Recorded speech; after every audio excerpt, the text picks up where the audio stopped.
વિધાનસભાની પેટા ચૂંટણી પણ થઈ તે વિશે પણ આપને અપડેટ આપી દઈએ, જેમાં રાજ્યની 5 વિધાનસભાની પેટા ચૂંટણી, જેમાં પેટા ચૂંટણીમાં અંદાજિત કેટલું મતદાન થયું તે પણ આપને દર્શાવી દઈએ। 5 પેટા ચૂંટણી, જેમાં તમામ કોંગ્રેસમાંથી ભાજપમાં આવેલા નેતાઓનું પણ ભાવિ સીલ થયું છે। પેટા ચૂંટણીમાં અંદાજિત 55%થી વધુ મતદાન થયું છે। સૌથી વધુ વાઘોડિયામાં 63.75% મતદાન થયું છે। સૌથી ઓછું માણાવદરમાં 48.45% મતદાન થયું છે।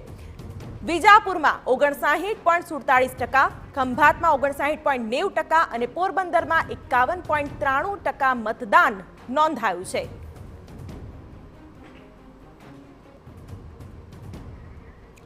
ત્યારે રાજ્યની 5 વિધાનસભાની પેટા ચૂંટણી પણ મહત્વપૂર્ણ।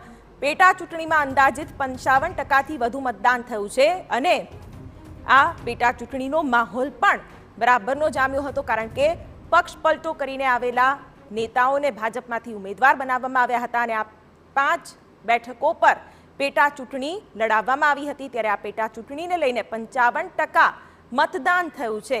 ત્યારે જનતાએ કોને મત આપ્યા છે અને તેઓએ કયા મુદ્દાઓને ધ્યાનમાં રાખ્યા છે તે તમામ બાબતો 4 જૂનના પરિણામો બાદ સામે આવશે। જો કે પેટા ચૂંટણીમાં 55% મતદાન, જેમાં વિજાપુરમાં 59.47%, ખંભાતમાં 59.90% અને પોરબંદરમાં 51.93% મતદાન નોંધાયું છે।